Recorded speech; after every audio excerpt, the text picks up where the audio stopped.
You have reached Red Steele's Awesome Toy Culture Review.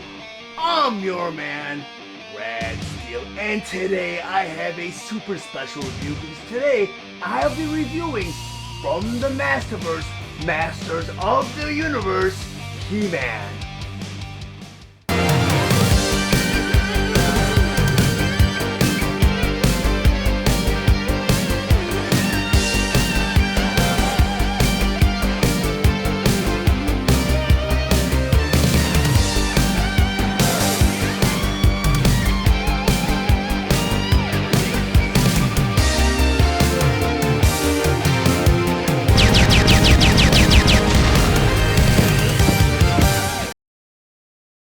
Masterverse Masters of the Universe, He-Man, most powerful man in the universe. But before I get into the actual review, I just want to go over some of the spectacular details on this packaging. Up front here, you have a typical display window showing you both the figure and all of his accessories inside. Then over here in the corner, you have 30 points of articulation. Then on the top of the packaging here, you have the Masterverse logo. Then on the front of the packaging here, you have the Masters of the Universe logo. Along with the corner here, you have the Mattel logo. Then up here, you have this beautiful sticker, this holographic sticker that represents the 40th anniversary of Masters of the Universe. And you notice the packaging is more reminiscent of the vintage packaging from the 80s, which carries off onto the side. Really cool feature. Then on the back of the packaging here, you have this brilliant illustration of He-Man along with Battle Cat, Skeletor, and Castle Grayskull. Then on the bottom here it says, 40 years ago, Mattel created Masters of the Universe, a world of space and sorcery, of fantasy and technology, and of He-Man, the hero who inspired children to discover the power within themselves. Then down here you have the Mattel logo, empowering the next generation through play. Masterverse Masters of the Universe 40th Anniversary He-Man. He-Man was released on September 1st, 2022 with the suggested retail price of $21.99 and is available at all major retailers. He-Man has over 30 points of articulation and his accessories include his power sword, his shield, his axe, and a pair of swappable hands. He-Man stands approximately 7 inches tall and he is meant for fans ages 6 and up. Masterverse is an ultimate preservation of Masters of the Universe traditions combined with modernized design elements.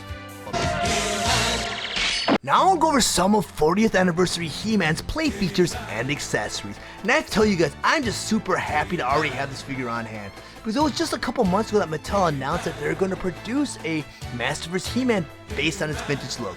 Well, today I decided to visit the Mattel store on a whim, and I hadn't been there in months. Well, I went straight to the Master of the Universe section and I saw this figure sitting there on their shelves. I saw him along with Zodak and Catra, but I was primarily interested in this figure. And to my surprise, he was also on sale for just $10. I mean, he's at retail for $21.99, or he's supposed to be at retail for $21.99 because he is not released yet.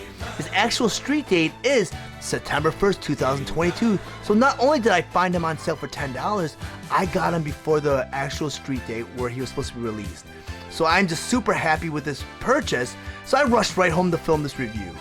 And I tell you guys, this figure has a lot of vast improvements over the Wave 1 Masterverse Revelation He-Man. And I mean, a lot of fans complained about the chest being out of proportion, sunken in, he didn't look strong, and the head was out of proportion. Well, they did reuse the arms and the legs for this mold, the belt and this wrist guard.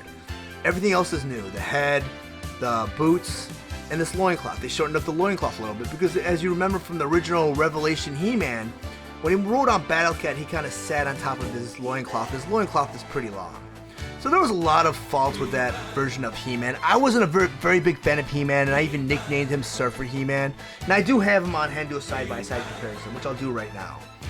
And once I do a side-by-side comparison, this version of He-Man makes the Revelation Wave 1 He-Man look pretty wimpy, if you ask me. I mean, he's got the smaller, weird stylized chest, And a lot of people blame that on the animated model from Revelation. And, you know, that's just a cop-out because the Revelation animated model looked pretty excellent. It was actually a pretty good series. It was just deliverance from concept to toy was where they fell short because it was the deliverance. It just, the figure just did not come out right. I mean, the head sculpt looks weird and out of proportion. His hair looks weird. Even the look on his face is very, I mean, it's not very menacing. He just looks confused, actually. And if you look at the one thing that really bothered me was the jutting neck. And that's a sign of a muscle imbalance if you're a fitness buff or if you work out. So, I mean, like, he's got the weird looking arch in his back and his neck. Because He-Man's supposed to stand tall and proud. Shoulders back, neck up. So he looks tall and strong. And that's what this He-Man looks like. He's pretty strong right here. So I'm glad that they made a lot of the vast improvements and did away with the Revelation mold. Because, I mean, this mold worked on certain characters like Skeletor, Stinkor. I mean, even the females like Andra and Tila look great. It was just He-Man just did not come out well. So I'm gonna put him off to the side because I was fearful that they were gonna keep that as the standard for Masterverse, but they did away with that starting with Beastman. Because when they released Beastman, I was fearful that they're gonna use a lot of the pieces from Revelation Beastman, but they didn't. They made this figure completely from top to bottom new. I mean, it's a new mold, new tooling, everything's new about this figure. So I'm just very happy with this version of Beastman. And if this is the direction that Masterverse is going in, then I see some very positive things coming out of this toy line. Because, I mean, having this He-Man on hand, he looks, if not at level with the Classics figures. And I know Classic figures were released on a collector's toy line at a higher price point, but that was only because the limited toy run. When you have a larger production toy run, you're able to sell a toy at a lower price point because the tooling and production costs are a little bit lower. So that's why I expect a lot out of Masterverse, and from a lot of the production shots I've seen from future releases, it looks very promising. But I'm gonna go ahead and move Beastman off to the side because I want to go ahead and talk about some of He-Man's accessories. And of course, with Mattel, they love to include swappable hands. And the way you change these swappable hands is you go ahead and take the fist and you just pop it right out of the wrist. And there's a little porthole at the wrist and there's a little peg at the back of the fist. I'm going to pop on his open hand because this open hand is utilized in one of his accessories. And that is the next accessory I'm going to talk about. I'm going to put his fist off to the side. That is his shield. He's got the old looking vintage steel and it's nicely detailed. You get the red right here, the little rivets around the side, and you have this little plate in the middle right here. On the back of the shield, you have a handle and a strap. And what you do is you slide the handle through the strap, or the hand through the strap into the handle, like that. And now you have He-Man armed with the shield. Now with his other hand, you can take his other accessory, the Power Sword. And this Power Sword was made more his main weapon through the animated series, and this is actually based on the anime series from the Filmation series, because the Power Sword from the actual vintage toy had a little handle on the side, and the top part of this hilt right here connected to the blade. You know, and as a kid, I cut those off to kind of make it more look like the actual sword from the cartoon series, but they went ahead and did that for us anyways. And it's out of one matte, gray matted color, and you can slide it right into his fist like this. So now you have He-Man armed with this Power Sword. The cool thing about He-Man is, in this version of He-Man, his chest harness actually has a little thing in the back where you can store the sword. A little sheath. You just go ahead and slide that right in so you can store your sword right there. So the next accessory I want to go ahead and talk about was actually meant to be his main accessory in the original vintage toy line. That was his battle axe. That was more of his main weapon. The Power Sword became his main weapon because of the Filmation cartoon series, because they wanted to incorporate a Clark Kent Superman type gimmick where he could transform into two different people using the Power Sword, which was kind of a cool gimmick for us kids. But you arm this battle axe by sliding it right through his fist also, and now you have him with his battle axe. And this cool thing about this battle axe is it's based off the vintage toy, and it has little nicks on a blade to kind of show that it's got some battle damage and battle wear to it.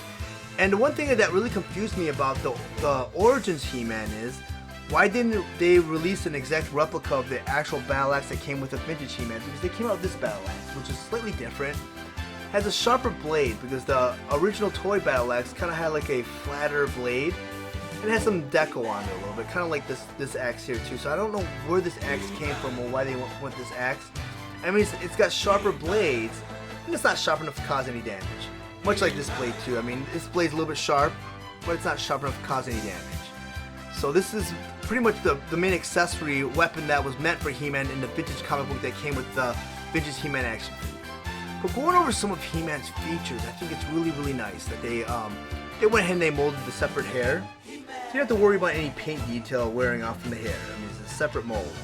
Even with the face, they kind of did some shading here, so they accentuate some of his facial features because they did give him more of that stronger look. I mean, with the Revelation Wave 1 He-Man, he kind of had like that surfer look where he kind of looked confused and he looked kind of harmless in my opinion. This He-Man, they gave him the high cheekbones, they even put some paint deco to kind of accentuate the cheekbones, gave him the square jaw, and it gave more of the vintage look, which I really appreciate.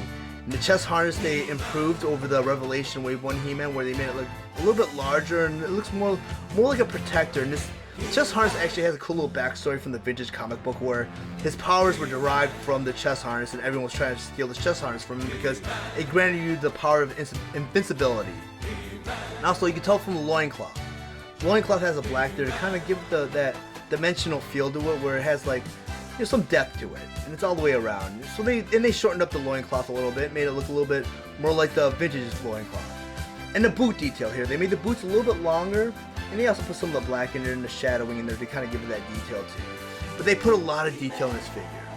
This figure is great. I would highly recommend this figure, and I think it's a great figure for an 40th anniversary figure, and it's very worthy of that title. But if you guys found any of the information in this review valuable, please like and share this video. Also, if you really enjoy my content, please subscribe to my channel. And while you're there, click the bell to be notified of any future videos. I want to thank you guys for watching Rad Steele's Awesome Toy Collector Review. I'll check you guys out next time.